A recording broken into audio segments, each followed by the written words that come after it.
Assalamualaikum warahmatullahi wabarakatuh. Innal hamdalillah nahmaduhu wa nasta'inuhu wa nastaghfiruh wa na'udzu billahi min shururi anfusina wa min sayyiati a'malina. Man yahdihillahu fala mudilla lahu wa man yudlil fala hadiya lahu. Asyhadu an la ilaha illallah wahdahu la syarika lahu wa asyhadu anna Muhammadan 'abduhu wa rasuluh. Qala Allah Ta'ala fi kitabihil karim, ya ayyuhalladzina amanu taqullaha haqqa tuqatih wa la tamutunna illa wa antum muslimun. Amma ba'd, ikhwatul Islam, a'azakumullah wa iyyakum. Alhamdulillah, kita bersyukur kepada Allah atas limpahan karunia dan nikmat yang Allah berikan kepada kita, terutama nikmat Islam dan nikmat iman. Masalah hati, masalah yang sangat penting sekali untuk kita pelajari. Kenapa demikian? Karena keselamatan seorang hamba dalam hari kiamat itu tergantung kepada keselamatan hatinya. Allah berfirman dalam surat Asy-Syu'ara ayat 88 sampai 89, Yauma la yanfa'u malu wala banun illa man atallaha biqalbin salim. Pada hari harta itu tidak bermanfaat, tidak pula anak-anak, kecuali orang yang datang kepada Allah dengan membawa hati yang selamat. Allah menyebutkan dalam ayat ini bahwa di hari kiamat harta dan anak-anak tidak bermanfaat. Kemudian Allah menyebutkan bahwa yang bermanfaat itu apa, Pak? Yaitu orang yang membawa hati yang selamat. Ini menunjukkan bahwa keselamatan seorang hamba di hari kiamat tergantung kepada keselamatan hatinya. Semakin hatinya selamat, semakin pula selamatnya sempurna pada hari kiamat. Dan semakin tidak selamat, berarti semakin kurang selamat pula nanti pada hari kiamat. Akhul Islam, azakumullah. Allah Subhanahu wa taala sangat memperhatikan tentang masalah pembersihan hati ini. Dalam surat Asy-Syams ya. Di mana Allah Subhanahu wa taala bersumpah sampai 11 kali sumpah. Yang tidak pernah Allah bersumpah sebanyak itu kecuali di dalam surat Asy-Syams. Allah berfirman, wasyamsi wadduhaha wal qamari idza talaha wan nahari idza jallaha wal laili idza yaghshaha was samai wama banaha wal ardi wama dhuhaha wa nafsin wama sawwaha. 11. Untuk apa Allah bersumpah? Maka Allah menyebutkan tentang jawab sumpahnya. Allah mengatakan qad aflaha man zakkaha wa qad khaba man dassaha. Sungguh telah beruntung orang yang mensucikan jiwanya, dan sungguh merugi orang yang mengotori jiwanya. Subhanallah, untuk ini Allah bersumpah sampai 11 kali. Akhul Islam, azakumullah. Betapa pentingnya kalau begitu pensucian hati itu ya akhul Islam. Bukankah diturunkannya kitab-kitab suci, diutusnya para nabi dan rasul, tiada lain adalah untuk pensucian hati? Bukankah disyariatkannya ibadah pun juga untuk mensucikan hati? Ya, Allah berfirman dalam surat Al-Baqarah ayat 21, ya ayyuhan nas wa'budu rabbakumul ladzi khalaqakum walladzina min qablikum la'allakum tattaqun. Allah berfirman, wahai manusia, sembahlah, beribadahlah kepada Rabbmu yang telah menciptakanmu dan menciptakan orang-orang sebelum kamu, agar kamu apa? Agar kamu bertakwa. Sedangkan takwa itu tempatnya di mana, Pak? Di sini, di hati. Sebagaimana Rasulullah sabda, ala inna taqwa hahuna, ala inna taqwa hahuna Ala inna taqwa hahuna. Ketahuilah bahwa takwa itu di sini, itu di hati. Ketahuilah bahwa takwa itu di hati. Lihat bagaimana Allah menyebutkan tentang hikmah disyariatkan puasa Ramadan. Allah berfirman, ya ayyuhalladzina amanu kutiba alaikumus shiyam kama kutiba alal ladzina min qablikum la'allakum tattaqun. Wahai orang-orang yang beriman, diwajibkan atas kamu berpuasa sebagaimana diwajibkan atas orang-orang sebelum kamu agar kamu apa? Agar kamu bertakwa. Ternyata ibadah baik itu sholat, puasa, zakat dan semuanya tiada lain adalah untuk membeningkan hati kita ya akhul Islam azakumullah wa iyyakum. Oleh karena itulah ya akhi, ibadah yang tidak memperbaiki hati adalah ibadah yang dimasuki oleh sesuatu. Ibadah yang tidak menyebabkan hati kita semakin khusyuk dan tunduk, itu berarti ibadah yang memberikan pertanda bahwa ibadah tersebut tidak sempurna di sisi Allah Subhanahu wa taala. Karena Allah berfirman, "Innama yataqabbalullahu minal muttaqin." Sesungguhnya Allah hanyalah menerima dari orang-orang yang bertakwa. Berarti orang yang tidak menghasilkan ketakwaan dari hatinya, dari ibadahnya tersebut, itu pertanda ibadahnya dimasuki sesuatu ya akhul Islam azakumullah wa iyyakum. Maka ya akhi, perhatian kita kepada hati harus melebihi daripada perhatian kita kepada badan. Apabila kita sakit, banyak diantara kita pergi ke dokter. Kita sakit, segera mencari obat. Oh, sakitnya badan itu memang terasa, Pak. Tapi sakitnya hati tidak terasa. Hanya orang-orang yang Allah berikan kepadanya rahmat dan kasih sayangnya yang bisa merasakan kepedihan ataupun sakitnya hatinya tersebut. Akhul Islam azakumullah wa iyyakum.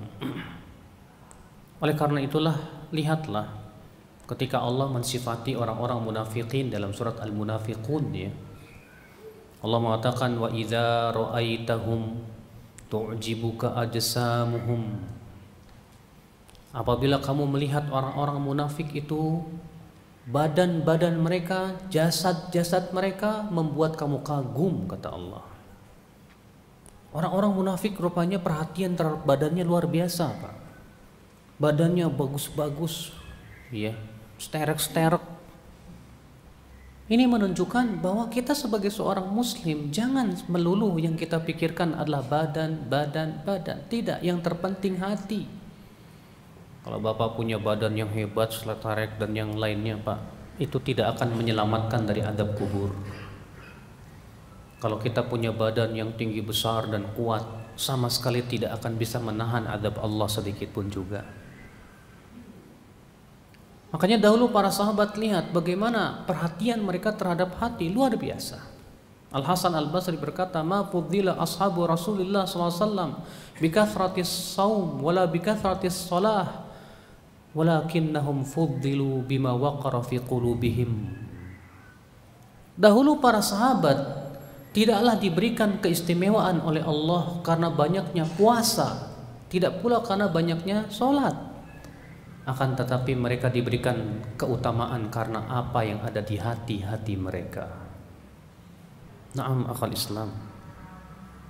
Disebutkan dalam hadis yang diriwayatkan Abu Daud dan yang lainnya, suatu ketika Rasulullah SAW sedang duduk dengan beberapa sahabatnya.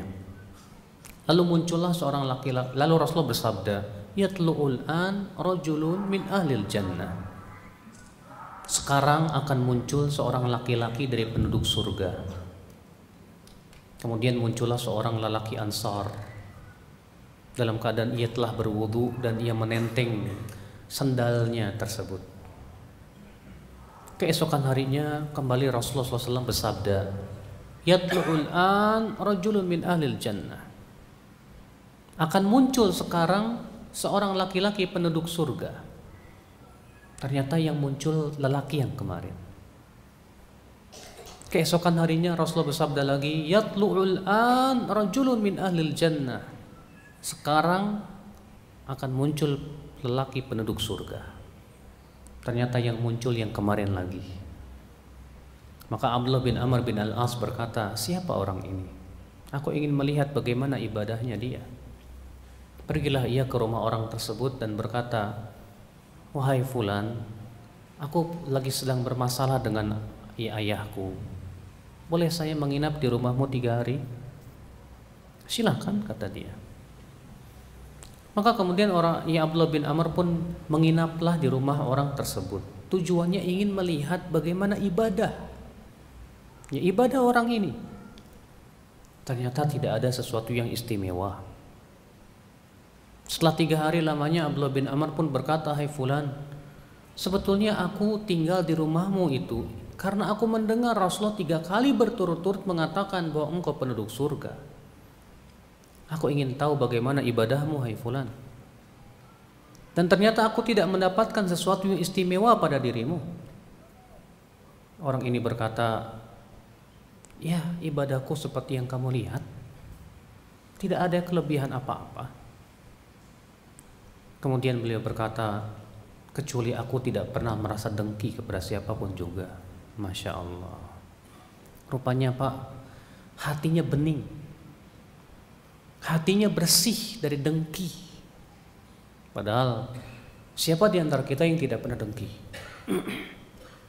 Yang namanya dengki itu muncul akibat adanya persaingan, Pak. Ya tidak? Iya. Adanya persaingan bisnis menyebabkan saling dengki di antara mereka. Di kantor adanya persaingan untuk naik kedudukan, terjadi kedengkian. Bahkan terkadang sesama ustadz pun terjadi dengki. Ya, itu bisa terjadi. Tapi lihat sahabat ini mengatakan, aku tidak punya amal yang lebih, tapi aku tidak pernah merasa dengki kepada siapapun juga. Makanya kata para ulama, ya, amalan hati jauh lebih agung daripada amalan anggota badan. Dan ini kata Al-Imam Ibnu Qayyim, di antara perkara yang menunjukkan hal ini adalah hadis yang diriwayatkan oleh Bukhari dan Muslim dari hadis Abu Hurairah, bahwa Rasulullah SAW ditanya, wahai Rasulullah, amal apa yang paling utama ya Rasulullah? Kata Rasulullah, imanun billah, iman kepada Allah. Kemudian apa ya Rasulullah? Kata Rasulullah, jihadun fi sabilillah, berjihad di jalan Allah. Kata Imam Ibnu Qayyim, lihat bagaimana Rasulullah SAW lebih mengutamakan iman kepada Allah daripada berjihad. Padahal jihad itu Masya Allah Pak, ya, sesuatu yang sangat berat sekali. Seorang yang berjihad mengangkat senjata, dia harus mencampakkan dirinya kepada kematian. Dia mencampakkan diri terkadang kepada kelaparan, penyiksaan dan yang lainnya. Tapi ternyata iman kepada Allah lebih utama dari itu. Ini menunjukkan bahwa amalan hati lebih utama daripada amalan badan. Ini menunjukkan Pak, perhatian Islam terhadap hati itu memang luar biasa. Maka dari itulah ya akhwal Islam, setiap kita berusaha semaksimal mungkin untuk selalu lebih memperhatikan hati kita ini. Kenali penyakit-penyakit hati. Kenali ciri-ciri hati. Al-Imam Ibnu Qayyim dalam kitab Ighathatul Lahafan, ya, menyebutkan bahwa hati terbagi menjadi 3. Yang pertama, qalbun hayy atau qalbun sahih, yaitu hati yang hidup atau hati yang sehat.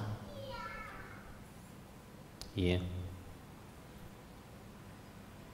Yang kedua yang disebut dengan qalbun mayyit, yaitu hati yang mati.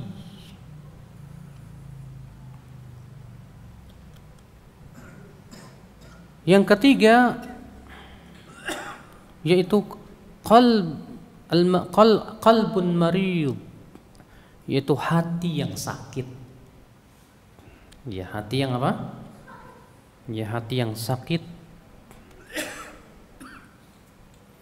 Siapa itu hati yang sehat, Pak? Hati yang sehat itu seperti badan yang sehat. Coba Pak, kalau kita sedang sehat, penyakit yang masuk itu terasa Pak. Kalau Bapak lagi sehat, tiba-tiba flu atau pilek, rasanya gimana Pak? Pusing kepala, badan nggak enak, bahkan terkadang kita merasa panas dingin, kan gitu Pak. Kenapa? Karena kita tadinya sehat. Ketika ada sakit masuk ke badan kita, langsung terasa nggak enak. Demikian pula hati yang sehat itu bisa merasakan sakitnya maksiat Pak. Orang yang hatinya sehat, ketika ada maksiat masuk ke dalam hatinya, menyebabkan galau, ya, gelisah, tidak tenang. Berarti ini ada pertanda bahwa hatinya memang masih sehat, hatinya masih bisa, ya, merasakan adanya penyakit hati di hatinya. Akhul Islam azakumullah wa iyyakum. Maka ini hati yang sehat. Al-Imam Ibnu Qayyim rahimahullah, ya, ketika menyebutkan tentang hati yang sehat, ya, beliau mengatakan huwa qalbun, ia adalah hati yang dipenuhi dengan apa? Mencinta kepada Allah. Hati yang cintanya karena Allah, bencinya karena Allah. Demikian pula, ya, perbuatannya itu selalu mengharapkan keridhaan Allah Subhanahu wa taala. Beliau berkata, alladzi salima sahibuhu minal wuqu'i fi syubuhati wasyahawat. Wastaqama ala amrillah waqtada bi sunnati Rasulillah sallallahu alaihi wasallam. Hati yang sehat itu hati yang selamat dari syubhat dan syahwat. Ia pun istiqomah di atas perintah-perintah Allah. Ia pun berusaha untuk mengikuti perintah-perintah Rasulullah sallallahu alaihi wasallam. Sehingga hati yang sehat ia selalu mencintai ketaatan, Pak. Makanya hati yang sehat itu, Pak, ya, dia tidak suka kepada maksiat. Di saat ia melihat maksiat, ia mengingkari hatinya itu. Di saat ia melihat taat, ia senang kepadanya. Bahkan ia selalu berlomba-lomba dalam kebaikan. Kenapa? Karena hatinya dipenuhi dengan cinta kepada iman dan Islam. Hatinya dipenuhi dengan mengharapkan keridhaan Allah Rabbul Izzati wal Jalalah.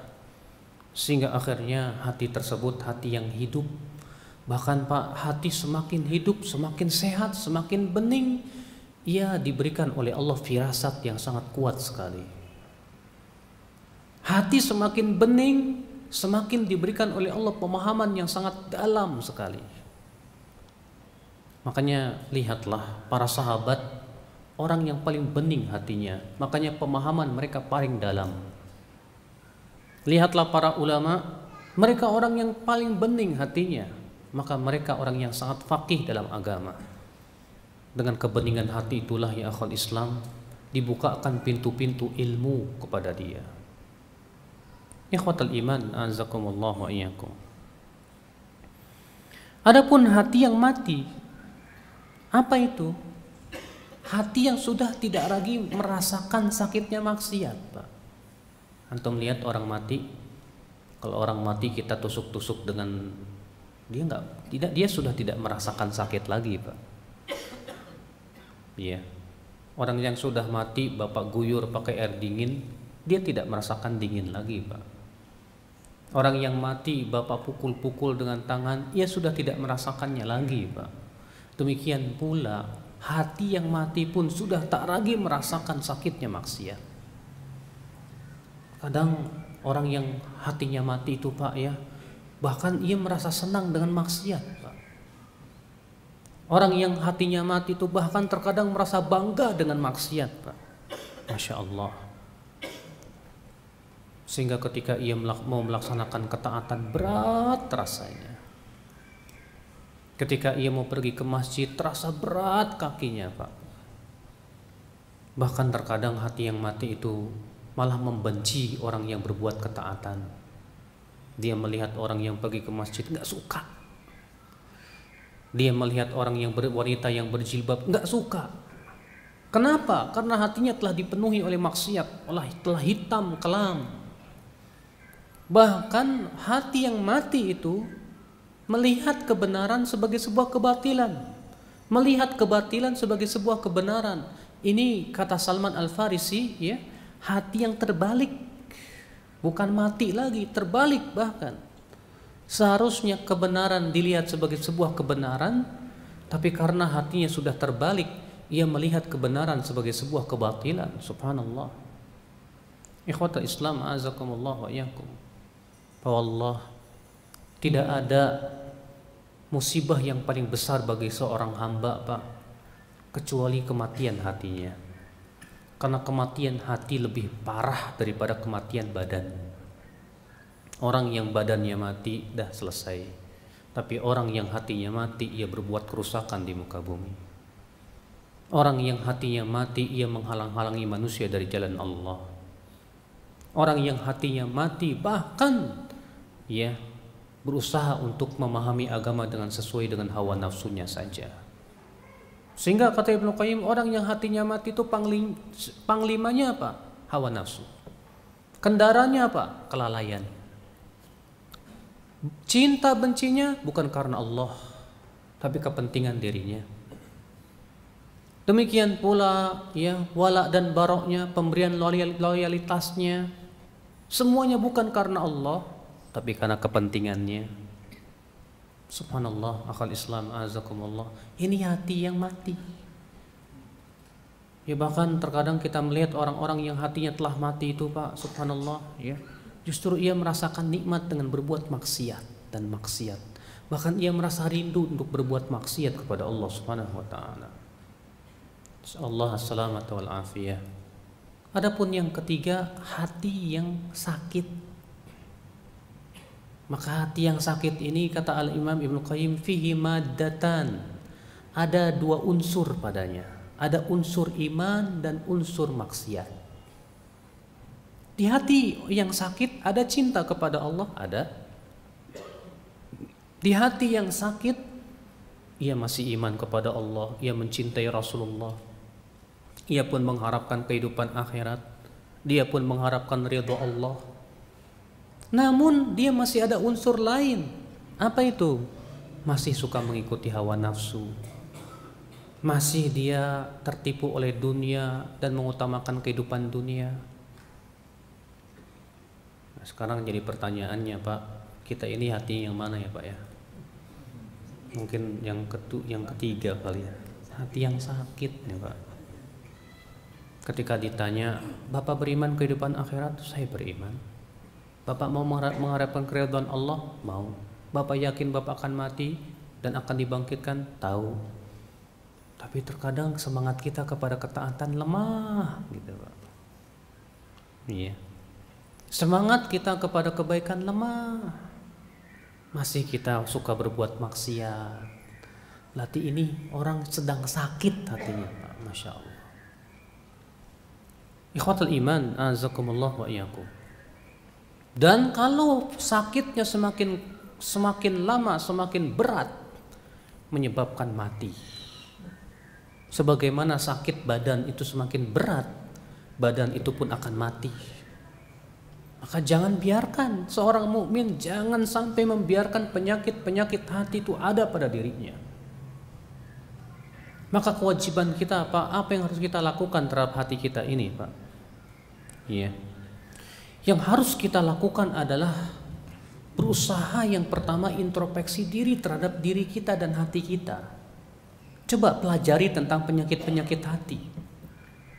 Mungkin di sini banyak dokter kayaknya saya lihat dari tadi ya. Ada dokter Basuki, masya Allah, ya. Ada beberapa yang lain mungkin. Bapak, ya ketika jadi dokter wajib nggak belajar tentang penyakit dan ciri-ciri penyakit? Harus. Oh ini penyakitnya begini, sifat penyakitnya begini. Harus dipelajari itu, Pak. Demikian pula kalau kita tidak mempelajari penyakit hati, kita tak akan bisa untuk mengenalinya, Pak. Bahkan kalau kita tidak peduli dengan penyakit yang terus menggerogoti keimanan kita dalam hati, hati pun akan menjadi kelam. Kata Rasulullah SAW, "Idza adnabal abdu nukitat fi qalbihi nuktatun sauda." Apabila seorang hamba berbuat dosa, maka akan diberikan di hati tersebut goresan hitam. Fa in taba saqula qalbuh, kalau ia bertaubat menjadi bening kembali hati itu. Fa in ada zida, apabila ia kembali kepada perbuatan dosa akan ditambah lagi goresan-goresan hati hitam tersebut. Hatta ta'luwa qalbah, sehingga goresan-goresan hati itu telah memenuhi ruangan-ruangan hatinya. Fadzakar ran, itulah yang dimaksud dengan ran dalam firman Allah, kalla bal rana ala qulubihim ma kanu yaksibun. Tidak, sekali-kali tidak. Sesungguhnya ron, goresan-goresan hitam itu telah memenuhi hati-hati mereka disebabkan oleh dosa-dosa mereka. Ikhwata Islam azakumullah wa iyyakum. Sekarang kita ingin sedikit mengenal penyakit-penyakit hati agar kita bisa mengenalinya, Bapak sekalian. Kalau ternyata itu masih ada pada diri kita, segeralah kita membersihkan diri darinya. Setelah kita mengetahui, mengenal penyakit-penyakitnya, Pak, maka kita harus mencari obatnya. Dan insya Allah kita akan sebutkan obat-obatnya insya Allah. Penyakit hati itu banyak, Pak. Kita akan mulai dari yang paling kronis, yang paling berat maksudnya. Yang paling berat, yaitu mengagungkan selain Allah. Ini paling berat sudah, Pak. Apabila hati kita lebih mengagungkan makhluk daripada Khalik, berarti ini orang sudah berpenyakit hatinya berat. Hampir redup cahaya hati itu. Bahkan hampir-hampir ia mati hati tersebut. Karena orang kalau sudah mengagungkan sesuatu, hampir-hampir ia jatuh kepada kesyirikan. Sedangkan Allah tidak akan pernah mengampuni dosa syirik, akhwal Islam. Iya. Terkadang ada orang ketika berada di sisi kuburan takut kualat. Tapi kalau berada di masjid nggak masalah. Ini berarti sudah ada di hatinya ya benih-benih penyakit pengagungan kepada kuburan. Ya, betul. Kalau ternyata ia lebih takut di sisi kuburan daripada yang ada berada di masjid. Kalau di masjid dia nggak berani bersumpah dusta, tapi di sisi kuburan dia berani, tapi di sisi kuburan enggak, takut kualat sama wali. Berarti ini orang takut kepada makhluk yang tidak bisa memberikan manfaat dan mudarat, Pak. Wah, ini berat, Pak, berat. Iya. Berat wallahi akhwal Islam azakumullah wa iyyakum. Hati yang hidup itu adalah hati yang selalu mengagungkan Allah. Iya. Ketika ia sholat di hadapan Allah, dia tunduk, dia takut karena ia mengagungkan Allah Rabbul Izzati wal Jalalah, membesarkan Allah. Di hatinya Allah begitu besar. Makanya kenapa sholat itu disyariatkan memulai dengan takbiratul ihram, Allahu Akbar. Emang artinya Allahu Akbar apa sih, Pak? Allah yang paling besar. Kata Ibnu Qayyim, ini adalah kunci kekhusyuan. Faman kana Allahu akbar min kulli syai'in fi sadrih. Siapa yang di hatinya Allah lebih besar dari segala sesuatu, khasya'at jawarihu, pasti khusyuk salatnya. Tapi siapa yang di hatinya ada sesuatu yang lebih besar dari Allah, dia tidak akan bisa khusyuk dalam hatinya. Maka akhi, penyakit pengagungan kepada selain Allah ini berat. Bahkan apabila ia telah jatuh kepada kesyirikan, maka haram bagi dia surga. Kalau dosa-dosa yang lain, Pak, dicuci neraka bisa bersih, Pak. Tapi untuk kesyirikan dicuci neraka pun tidak bisa bersih. Makanya kata Ibnu Qayyim, dosa manusia itu bertingkat-tingkat. Ada dosa yang bisa bersih dengan apa? Dengan amalan soleh. Ada dosa yang amalan soleh tidak bisa membersihkannya, tapi harus dengan apa? Ujian dan cobaan yang berat dalam hidupnya. Dikasih sakit, dikasih kesusahan, kesedihan. Ada yang dosa yang ujian pun tidak bisa menghapusnya. Yang menghapusnya hanya api neraka. Maka ini dibersihkan dalam api neraka. Kemudian ia setelah bersih diangkat dan dimasukkan ke dalam surga. Ada dosa api neraka pun tidak bisa membersihkannya. Itu adalah dosa syirik, mengagungkan selain Allah, ya, menggantungkan pengharapan kepada selain Allah. Dia tawakalnya bukan kepada Allah tapi kepada makhluk. Cinta bencinya bukan karena Allah. Ini Pak, Masya Allah, penyakit yang paling berat loh Pak. Penyakit hati yang paling berat. Di antara penyakit hati ya akhwal Islam, di antara penyakit hati yang berat kata para ulama apa? Ittiba'ul hawa, mengikuti hawa nafsu. Ingat Pak, nafsu kita ini, jiwa kita ini, hawa nafsu itu lebih senang kepada keburukan loh Pak. Allah berfirman, innan nafsa la'ammaratum bisu. Sesungguhnya hawa nafsu itu selalu menyuruh kepada keburukan. Makanya Pak, ya, ketaatan itu tidak disukai oleh hawa nafsu. Ya tidak? Iya. Hawa nafsu tidak suka kepada ketaatan Pak. Hawa nafsu lebih senang kepada maksiat Pak. Lihat saja, kalau orang-orang di sekitar Bapak diundang untuk pengajian di masjid, yang hadir sedikit. Tapi kalau Bapak bikin dangdutan, ya, orkes besar-besaran, nggak usah diundang, banyak Pak. Kenapa Pak? Karena itu tanda memang hawa nafsu suka kepada keburukan. Hawa nafsu sifatnya senang, bersenang-senang, berpoya-poya, berpoya-poya, ya, berhura-hura dan yang lainnya.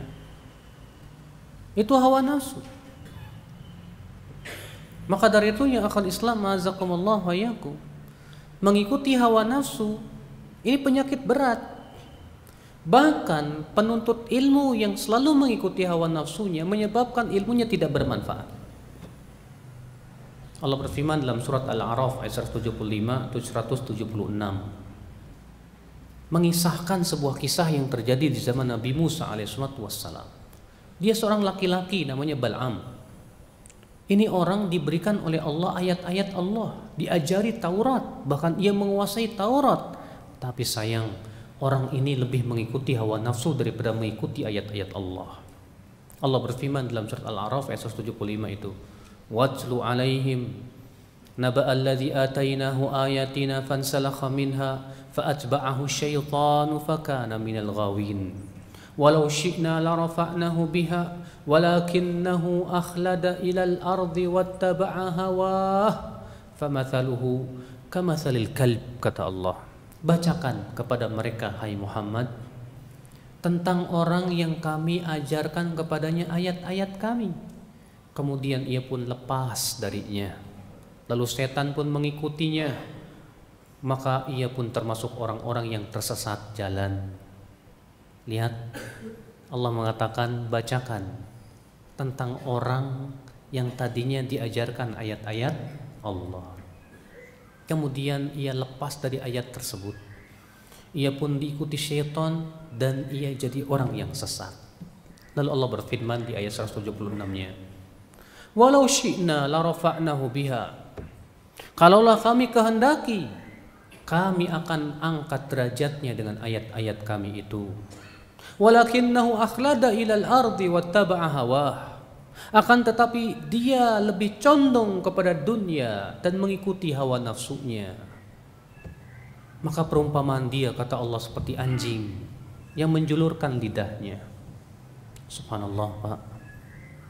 Rupanya orang yang belajar ayat-ayat Allah, belajar agama, kalau hatinya dipenuhi oleh hawa nafsu, rusak ilmunya. Ilmunya menjadi bumerang buat dia. Ilmunya tidak bermanfaat buat dia ya akhwal Islam. Makanya ya akhwal Islam, ya, ini hati-hati. Penyakit hawa nafsu dan mengikuti syahwat ini berat Pak, berat. Bahkan Rasulullah SAW dalam riwayat Bukhari dan Muslim bersabda, ma dhi'bani ja'i'an ursila fi ghanamin bi afsadalaha mimman harisal mala wa syarafa lidini. Tidaklah dua ekor serigala lapar yang dilepaskan pada sekelompok kambing lebih berbahaya untuk agama seseorang dari orang yang rakus terhadap harta dan kedudukannya. Subhanallah. Orang yang sangat rakus dengan harta terkadang tidak peduli halal dan haram.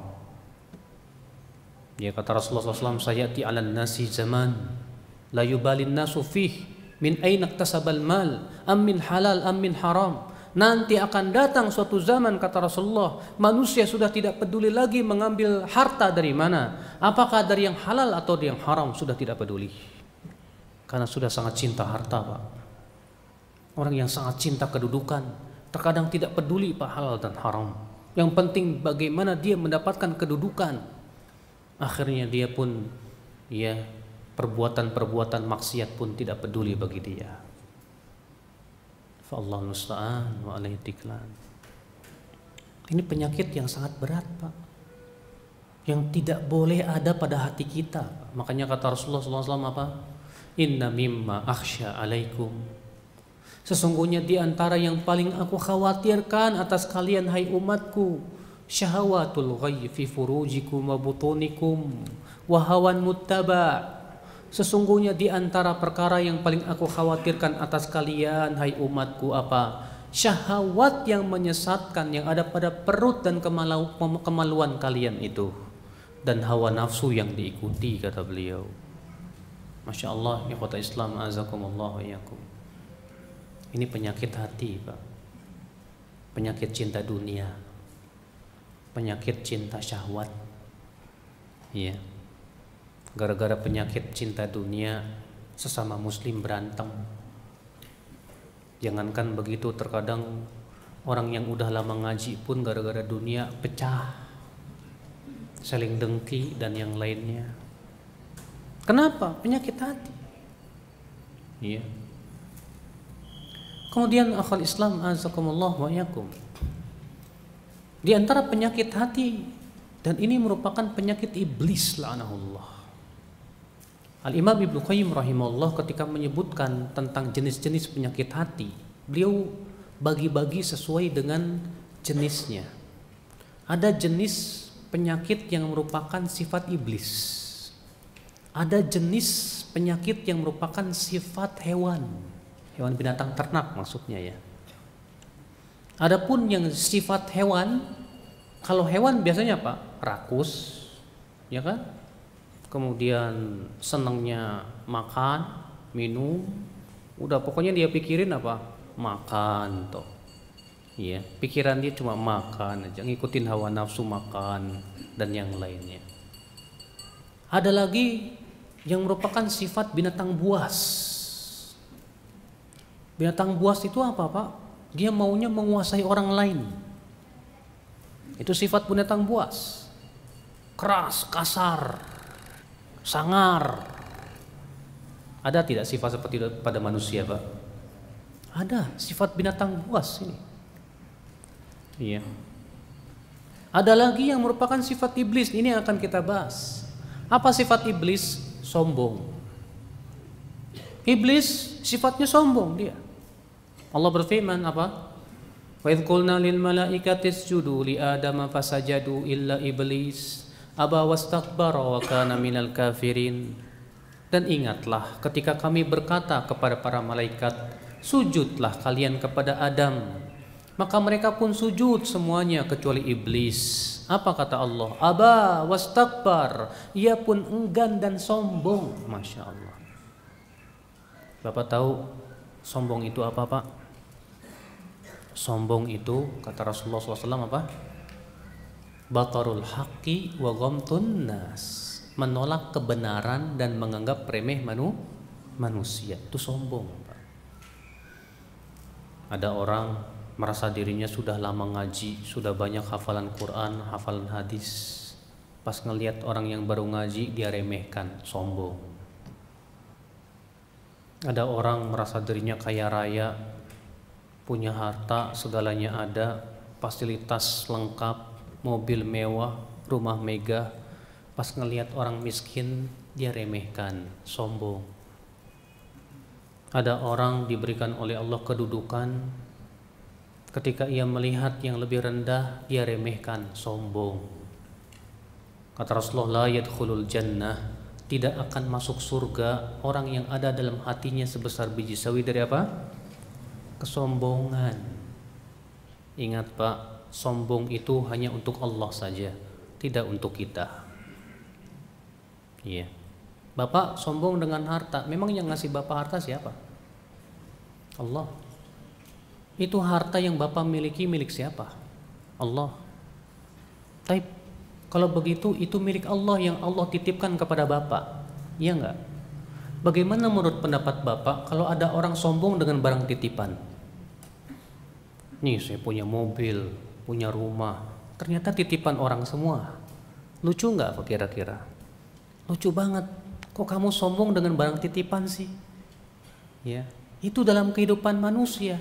Kita juga harusnya mikir, harta kita milik Allah, rumah kita milik Allah, semua milik Allah. Allah titipkan ke kita. Ada apa kita bersombong?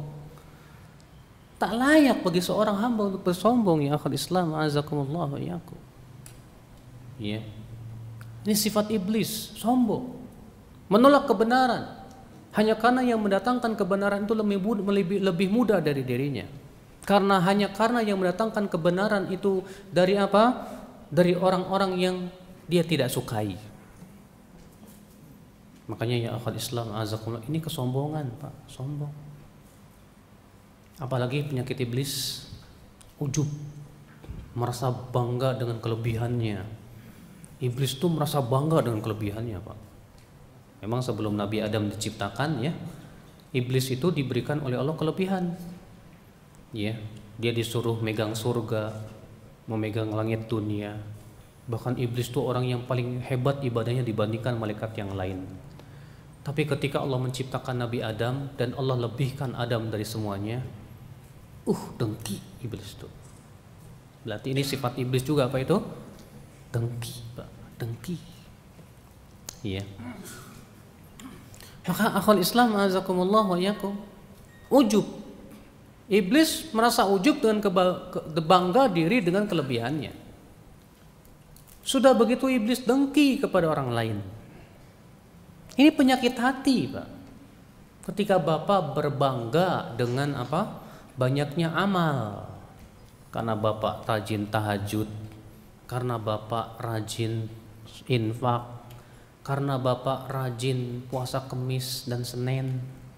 Rupanya dia merasa bangga dengan banyaknya amal, karena Bapak rajin haji dan Masya Allah tiap tahun mungkin umroh 2 kali 3 kali. Maka seseorang kemudian bangga dengan amalnya. Hati-hati, Pak, itu termasuk ujub yang terlarang.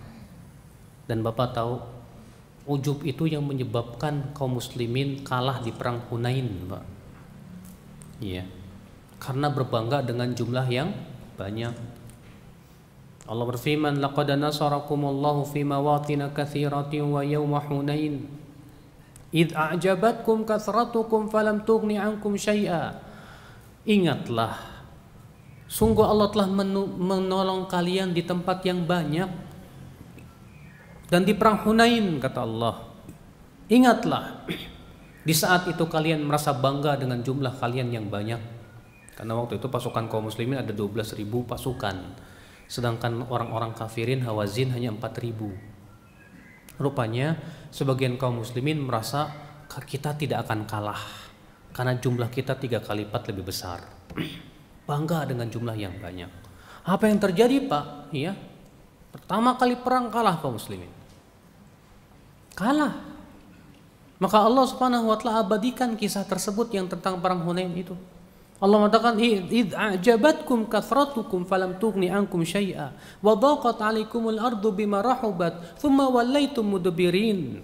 Ingatlah di saat itu kalian merasa bangga dengan jumlah kalian yang banyak, padahal jumlah yang banyak tidak bermanfaat sama sekali buat kalian. Kemudian bumi yang luas itu menjadi sempit untuk kalian dan kalian pun lari tunggang langgang ke belakang. Masya Allah, berbangga dengan jumlah yang banyak ternyata malah membinasakan. Makanya benar kata Rasulullah, salasun minal muhlikat, ada 3 perkara yang membinasakan. Apa itu? Yang pertama, syuhun muta', kekikiran yang diikuti, kikir. Yang ketiga apa? Wahawan muttaba', hawa nafsu yang ditaati. yang diperturutkan. Yang ketiga apa? I'jabu kulli ra'yin bi ra'yih. Berbangga dengan ra'yu. Dia merasa dirinya profesor, doktor. Dia merasa cerdas. Lalu ia berbangga dengan akalnya, berbangga dengan ra'yunya. Kata Rasulullah, ini membinasakan. Berarti yang namanya berbangga dengan sesuatu itu membinasakan, Pak. Bapak berbangga dengan kedudukan Bapak karena Bapak seorang jenderal. Bapak berbangga karena Bapak seorang direktur ataupun yang lainnya. Wallah, Pak, kebanggaan Bapak dengan itu hanya akan memasukkan Bapak ke neraka. Makanya Aisyah radhiyallahu anha pernah berkata, dahulu aku pernah memakai perhiasan dan aku merasa ujub dengan perhiasan itu. Apa kata Abu Bakar? Hai Aisyah, perhiasanmu itu akan memasukkan kamu ke neraka. Karena ujub, Pak. Maka sekarang kalau bapaknya naik mobil, mobilnya Masya Allah mewah, kemudian bapak merasa ujub dengan mobil bapak, ketahuilah mobil bapak itu masukkan bapak ke neraka. Iya, makanya Aisyah radhiyallahu anha ketika diingatkan oleh ayahnya Abu Bakar, Aisyah langsung sadar, langsung dicopot-copotnya perhiasan itu, diinfakannya di jalan Allah. Jadi kalau bapak, ya, kalau saya kok kalau bawa mobil yang ini rasanya ujub terus, gimana ya? Udah jual aja, Pak. Ganti yang lain, Pak. Daripada itu mobil memasukkan Bapak ke neraka. Iya. Maka dari itulah ya akhwal Islam, kalau diinfakkan lebih bagus lagi, Pak. Iya. Maka dari itu ya akhi, ya, kita harus mengenal ujub nih, jangan sampai dibiarkan ada di hati kita, merasa bangga diri gitu loh. Bangga diri dengan kelebihan kita, dengan ilmu kita, karena Bapak sudah kuasai Al-Quran, banyak hafal hadis, Bapak ujub dengan ilmu. La ilaha illallah. Ini sifat iblis, Pak, sifat iblis. Ya. Sifat orang beriman itu tawadu. Walaupun dia lebih banyak hafalannya, lebih banyak ilmunya, belum tentu lebih baik daripada orang yang tidak lebih banyak hafalannya. Mungkin yang lebih sedikit hafalannya lebih takut kepada Allah, lebih bening hatinya, daripada dia banyak hafalan tapi ternyata hatinya banyak penyakitnya. Ikhwata Islam azakumullah wa iyyakum. Maka di sini yang harus kita ingatkan, introspeksi terus hati kita ini ya akhi. Ya, adakah sifat-sifat itu ada pada diri kita atau tidak? Ini penyakit-penyakit hati, bahaya Bapak sekalian. Ikhwatal iman azakumullah wa iyyakum. Setelah kita sedikit mengenal tentang penyakit hati, kita ingin membahas obat-obat penyakit hati. Al-Imam Ibnu Qayyim dalam kitab Ighathatul Lahfan pun menyebutkan tentang obat-obatnya. Demikian pun dalam kitab beliau Ad-Da' wad Dawa, beliau pun menyebutkan tentang obat penyakit hati. Apa itu obatnya? Yang pertama, dan ini yang paling kuat insyaallah, yaitu tadabbur Al-Quran. Karena Al-Quran itu syifa'ul lima fis sudur. Allah berfirman dalam surat Yunus ayat 57, ya. Ya ayuhan nas, qad ja'atkum mau'izatun min rabbikum wa syifa'un lima fis sudur wa hudaw wa rahmatul lil mu'minin. Wahai manusia, telah datang kepada kamu peringatan dari Rabbmu dan penyembuh apa yang ada di dadamu, dan sebagai hidayah dan rahmat untuk orang yang beriman. Di sini Allah mengatakan bahwasanya Al-Quran itu syifa. Apa itu syifa? Obat, penyembuh, Pak. Coba kita sering-sering membaca Al-Quran, mentadaburi Al-Quran, melihat penafsirannya. Dengan semakin banyak membaca Al-Quran itu, Pak, hati kita insya Allah akan bersih dari apa penyakit-penyakitnya. Makanya lihat anjuran Rasulullah untuk umatnya agar selalu membaca Al-Quran. Banyak sekali, Pak. Bahkan kata Rasulullah, man qara'a fi lailah, siapa yang satu malam saja dia membaca 10 ayat, dia tidak akan ditulis sebagai orang yang lalai. Dan siapa yang bisa membaca dalam satu malam 50 ayat saja, ia akan ditulis sebagai orang yang qanit, yang tunduk. Dan siapa yang membaca sampai 200 ayat, kutiba lahu qintaran muqantarah, maka akan dituliskan untuk dia pahala yang melimpah ruah. Lihat anjuran Rasul di sini. Bapak bisa nggak Pak 10 ayat aja semalam? Hah? Kalau Bapak baca Qul a'udzu birabbil falaq, Qul a'udzu birabbin nas, sudah berapa ayat tuh Pak ya? Berapa ayat Pak? Qul a'udzu birabbil falaq dan Qul a'udzu birabbin nas itu berapa ayat tuh? Ayo. 11. Berarti udah lebih dari 10 kan?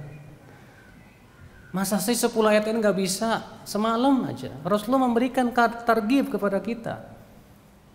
Bahwa Rasulullah SAW menganjurkan kita kalau bisa sebelum tidur baca surat Tabarok dan surat As-Sajdah. Bahkan kata Rasulullah, Tabarok yan najiyah, surat Tabarok itu menyelamatkan pelakunya dari adab kubur. Ya. Namun itulah Pak, terkadang lisan kita begitu berat untuk baca Quran. Kita lebih senang baca koran. Kalau baca koran, Masya Allah tiap pagi langganan. Koran Republika lah, Pos Kota lah, Kompas lah, habis semua dilalap.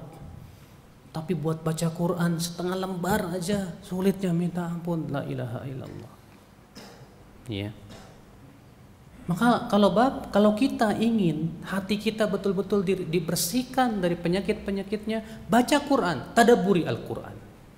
Allah mengatakan, afala yatadabbaruna Al-Quran. Tidakkah mereka mentadabburi Al-Quran?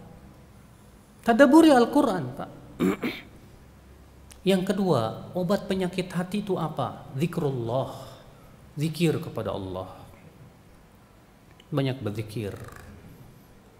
Dan anjuran untuk berzikir dalam Al-Quran itu banyak ya.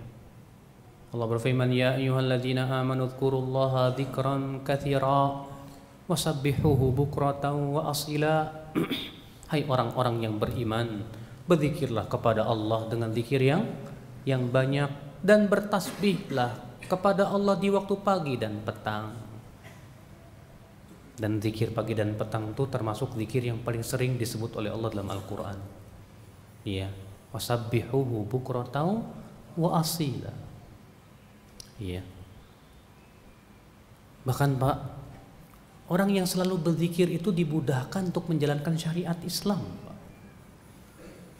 Al-Imam Ibn Rajab dalam kitab beliau Jami'ul Ulum wal Hikam membawakan sebuah hadis, dan hadis ini diriwayatkan Imam Abu Ya'la seingat saya, bahwa ada orang datang kepada Rasulullah dan berkata, ya Rasulullah, inna syara'i al-Islam qad kathurat. Wahai Rasulullah, syariat Islam telah banyak datang kepada kita. Famurni bibabin minhu, tolong perintahkan kepada saya satu pintu saja dari pintu-pintu tersebut, atashabbathu bih, yang bisa saya pegang, hai Rasulullah. Apa kata Rasulullah? La yazalu lisanuka ratban min dzikrillah. Hendaknya lisanmu itu selalu basah dengan zikir kepada Allah.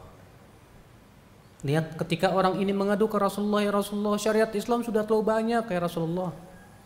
Saya tidak mampu mengamalkan semuanya, tapi tolong berikan kepada saya satu pintu saja. Dengan pintu itu saya bisa mengamalkan yang lainnya. Ternyata Rasulullah berikan pintu itu apa? Zikir. Kata Rasulullah senantiasa lidah-lidahmu basah dengan zikir kepada Allah. Pak, saya mau tanya Pak, Bapak bisa nggak mengucapkan subhanallah? Bisa kan? Siapa yang tidak bisa mengucapkan Allahu Akbar? Semua bisa kan? Ringan tidak Pak? Sangat ringan. Tapi ternyata yang berzikir sedikit tidak Pak? Dikit banget. Baru kita mengucapkan subhanallah, ingat ke kantor. Baru kita mau zikir alhamdulillah, ingat ke sana sini. Setan nggak suka. Syaitan tidak akan pernah suka kita berzikir kepada Allah Subhanahu wa taala. Maka syaitan sedang mengingatkan kita ke sana kemari, caranya bagaimana supaya tidak berzikir, itu saja. Bapak ketika macet di Jakarta mau ke kantor, kira-kira Bapak lisannya zikir terus apa enggak, Pak? Enggak kan? Bahkan terkadang malah nyanyi. Iya. Kata Ibnu Mas'ud dalam sebuah athar, apabila seseorang naik kendaraan, setan berkata tagonna, ayo nyanyi, ayo nyanyi. Iya, ternyata dia lebih suka nyanyi daripada baca Quran. Coba kalau Bapak lagi macet-macet, Bapak baca Quran, murojaah hafalan, Masya Allah, nikmat tuh Pak. Mungkin Bapak ya saking nikmatnya baca Quran, zikir, Bapak ngarepin lagi kok nggak macet sih. Ya. Pas macet zikir lagi, baca Quran lagi, terasa nikmat. Jadi akhirnya macet malah dinikmati sama dia dengan banyak berzikir kepada Allah Subhanahu wa taala. Ikhwatul Islam azakumullah, ini padahal penyembuh yang kuat loh Pak. Banyak berzikir kepada Allah. Ya, jangan lupa tuh Pak, zikir-zikir mutlaknya, zikir muqayyadnya. Ya, zikir masuk WC, zikir berpakaian. Terkadang kita pakai pakaian lupa. Terkadang kita mau melepas pakaian lupa. Terkadang kita duduk baca bismillah lupa. Kata Rasulullah, man qa'ada maq'adan, siapa yang duduk di suatu tempat la yadhkurullah fih, tapi ia tidak berzikir pada Allah padanya, illa kanat alaihi tirah, kecuali nanti akan menjadi kekurangan buat dia nanti pada hari kiamat. Insya'a adzabah wa insya'a ghafarah. Jika Allah kehendaki Allah adab dia, jika Allah kehendaki Allah maafkan dia. Rupanya duduknya kita nggak baca bismillah aja menjadi kekurangan pada hari kiamat. Coba kita berusaha setiap kali Bapak duduk baca bismillah. Naik kendaraan jangan lupa kendaraan apa bacanya Pak. Apa Pak? Baca doa masuk kendaraan. Ayo. Bapak punya mobil kan? Hah? Siapa yang punya mobil? Insya Allah banyak yang punya mobil di sini. Apa doa masuk kendaraan Pak? Banyak di antara kita nggak tahu. Rasulullah kalau naik onta, Rasulullah ketika meletakkan kakinya ya mau naik baca bismillah. Setelah duduk di atas untanya beliau mengucapkan alhamdulillah subhanalladzi sakhkhara lana hadza wa ma kunna lahu muqrinin wa inna ila rabbina lamunqalibun. Alhamdulillah, alhamdulillah, alhamdulillah. Allahu akbar, Allahu akbar, Allahu akbar. Subhanaka rabbi dhalamtu nafsi faghfirli fa innahu la yaghfiru dzunuba illa ant. Motor sama. Saya yakin semua punya motor nih Pak. Pas naik motor baca itu. Tapi seringkali kita lupa kan. Padahal itu zikir Masya Allah Pak ya. Maka dari itulah Bapak sekalian coba ya biasakan zikir, biasakan zikir. Itu menjadi insya Allah ya penyebab kita akan ya dibersihkan hati kita dari noda-nodanya insya Allah Pak. Ya banyak berzikir kepada Allah Subhanahu Wa Taala. Setelah sholat jangan lupa duduklah sebentar. Baca subhanallah 33 kali, alhamdulillah 33 kali, Allahu akbar 33 kali, ditutup dengan la ilaha illallah wahdahu la syarikalah, lahul mulku wa lahul hamdu wa huwa ala kulli syai'in qadir. Iya, kata Rasulullah tentang bacaan salat apa? Ajruhu kabir wa man ya'mal bihi qalil. Pahalanya besar, tapi yang mengamalkannya sedikit. Lalu ditanya kepada Rasulullah, ya Rasulullah, kenapa yang mengamalkannya sedikit? Seseorang setelah sholat ingat sesuatu, pergilah ia, akhirnya dia tidak berzikir lagi kepada Allah. Ya, apalagi zikir tidur, wah itu paling susah. Baru baca bismika Allahumma aja udah hilang. Ya. Ikhwatul Islam azakumullah wa iyyakum. Ini obat yang kedua untuk penyakit hati, kata Ibnu Qayyim. Apa itu? Zikrullah. Banyak berzikir kepada Allah. Obat yang ketiga Pak, ad-du'a. Banyak-banyak berdoa, sering berdoa kepada Allah, minta. Kata beliau, fa innahu min anfa'il adwiyah. Doa adalah merupakan di antara obat yang paling mujarab untuk mengobati hati kita. Karena doa itu hakikatnya Pak, simbol daripada penghambaan kita kepada Allah. Orang yang banyak berdoa, ya Allah, berarti dia mengakui dirinya fakir, tidak mempunyai apa-apa. Dan dia mengakui bahwa penciptanya maha kaya raya. Orang yang berdoa, ya Allah, hatinya akan penuh tadarru kepadanya, menghambakan dirinya, bahwa dirinya hambanya, bahwa dia adalah penciptanya. Makanya kata Rasulullah, ad-du'a huwal ibadah. Doa itulah ibadah, kata Rasulullah SAW. Iya, banyak berdoa Pak, karena Allah itu sangat cinta kepada hamba yang banyak berdoa kepada dirinya. Semakin kita banyak berdoa, semakin Allah cinta kepada dia. Beda dengan kita, semakin ada orang banyak minta ke kita, semakin sebel sama dia. Ini orang minta mulu sih, kemarin minta, sekarang minta lagi, minta mulu. Besok-besok pas datang, ya langsung dikatain, ngapain meminta, ya. Sebel kita sama dia. Tapi Allah tidak. Melihat hambanya semakin banyak minta, semakin cinta, semakin cinta. Karena kekayaan Allah luar biasa. Kata Rasulullah apa? Lau anna awwalakum wa akhirakum wa insakum wa jinnakum. Hai manusia, kalaulah generasi awal kalian dan generasi akhir kalian, manusia dan jin kalian, qamu fi sa'idin wahidin, semuanya berkumpul di sebuah lapangan yang luas. Fasa'aluni, lalu masing-masing mereka minta kepadaku.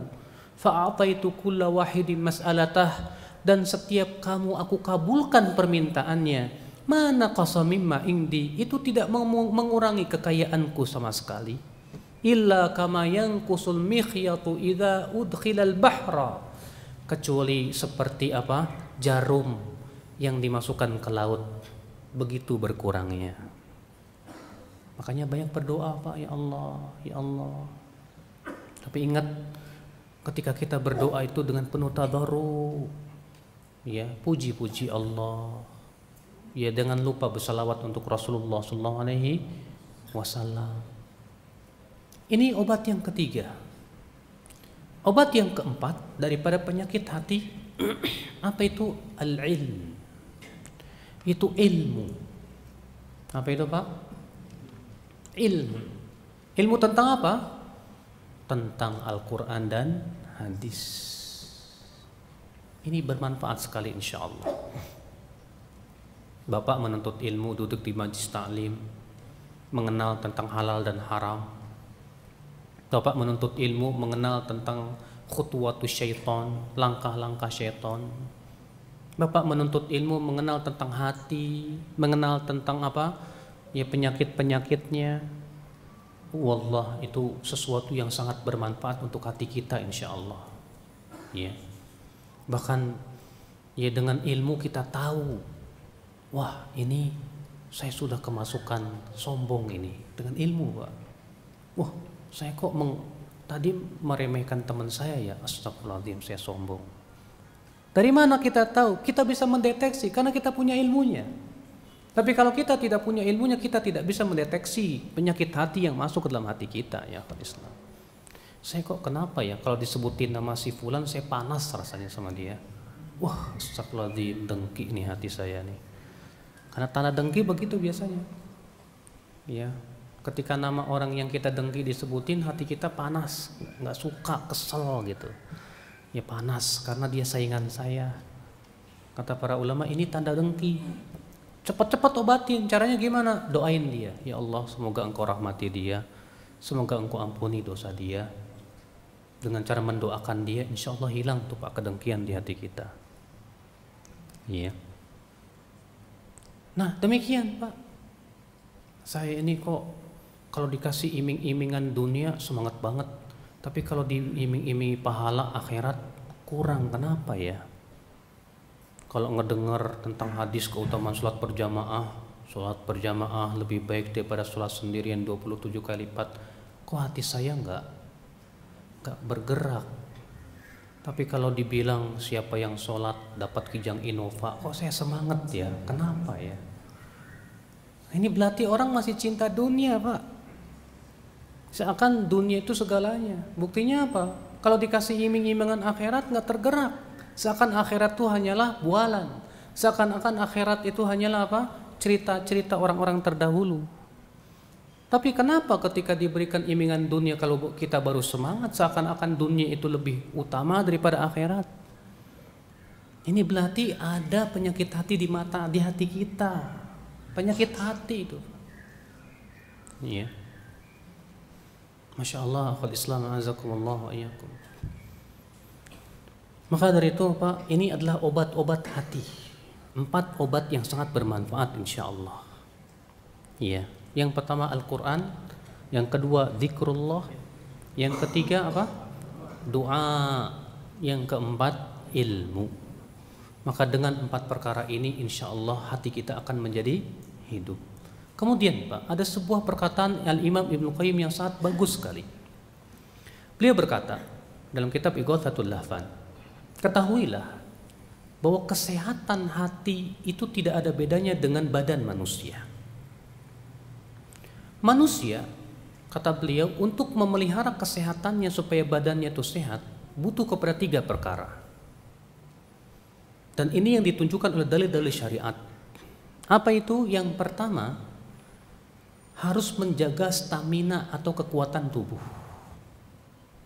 Tubuh kita Pak, kalau tidak dijaga staminanya, kalau dia lemah cepat kena penyakit. Kalau tubuh kita lagi lemah ya, cepat terserang penyakit. Misalnya kurang tidur, kurang istirahat, kurang makan, kan lemah. Kalau sudah lemah itu penyakit masuk pun mudah. Maka jadi dalam Islam kan orang yang berpuasa kemudian sakit boleh berbuka enggak? Boleh. Karena tubuh kita ini sedang sibuk melawan penyakit sehingga butuh nutrisi. Maka silakan Anda berbuka. Tapi diqadha nanti setelah sehat. Ya. Kenapa? Tujuannya untuk menjaga stamina, kekuatan badan tubuh kita. Ya. Yang kedua, kata Imam Ibnu Qayyim rahimahullah apa? Jangan mengkonsumsi makanan yang bisa merusak tubuh. Makanya kan Allah mengharamkan racun. Kenapa? Racun merusak. Allah mengharamkan arak. Kenapa? Arak merusak. Allah mengharamkan semua yang sifatnya merusak tubuh kita, yang berbahaya untuk tubuh kita diharamkan oleh Allah Subhanahu wa taala. Kata Rasulullah, la dharar wala dhirar. Tidak boleh melakukan sesuatu yang berbahaya dan tidak boleh menolak bahaya dengan bahaya. Maka semua yang bisa membahayakan tubuh kita diharamkan oleh syariat Islam. Maka jangan mengkonsumsi makanan yang bisa menyebabkan kita sakit. Ya. Yang ketiga apa Pak? Kalau penyakit itu masuk ke tubuh kita, hendaknya kita keluarkan. Makanya Rasulullah mensyariatkan untuk apa Pak? Untuk berbekam, untuk mengeluarkan darah-darah yang kotor, yang bergejolak. Juga Rasulullah mensyariatkan umatnya untuk memuntahkan. Iya. Rasulullah SAW biasanya muntah. Iya. Kata Ibnu Qayyim sebulan tuh bisa 2 kali. Ternyata itu bermanfaat. Di antara cara mengeluarkannya juga dengan cara mencret, dikuran dari bawah. Makanya orang yang keracunan biasanya mencret tuh Pak. Keluar. Untuk mengeluarkan apa? Racun. Kalau ada orang yang jahat, pas dia dikasih racun, kan mencret. Kasih supaya racunnya gak keluar. Kasih apa gitu, diatap kayak apa kayak, kan berhenti. Racunnya mati dia. Itu orang jahat tuh Pak. Iya. Maka biasanya tubuh kita untuk mengeluarkan racun biasanya mengeluarkan dari bawah. Demikian pula hati sama, kata beliau. Menjaga stamina hati, kekuatan hati dan iman apa itu Pak? Amal saleh. Amalan saleh itu bisa menjaga stamina hati kita Pak. Ia beramal soleh dengan puasa, dengan baca Quran, dengan zikir, dengan sholat, dengan yang lainnya. Amalan soleh itu bisa menjaga kekuatan hati, Pak. Yang kedua, jangan mengkonsumsi sesuatu yang bisa merusak hati. Apa itu? Maksiat. Maksiat bisa merusak hati, melemahkan hati bahkan. Iya. Yang ketiga, kalau maksiat telah masuk ke tubuh, ke hati kita, segera kita bersihkan dengan istighfar dan taubat kepada Allah Subhanahu wa taala. Maka apabila 3 perkara ini ada Pak, ya, yang pertama apa? Menjaga kekuatan hati dengan beramal saleh. Yang kedua apa Pak? Tidak mengkonsumsi sesuatu yang merusak hati berupa maksiat ataupun pemikiran-pemikiran yang menyesatkan. Yang ketiga Pak, mengeluarkan penyakit hati dengan cara banyak istighfar dan taubat. Maka Ibnu Qayyim, siapa yang menjaga 3 perkara ini dia akan sehat hatinya biidznillah, insyaallah.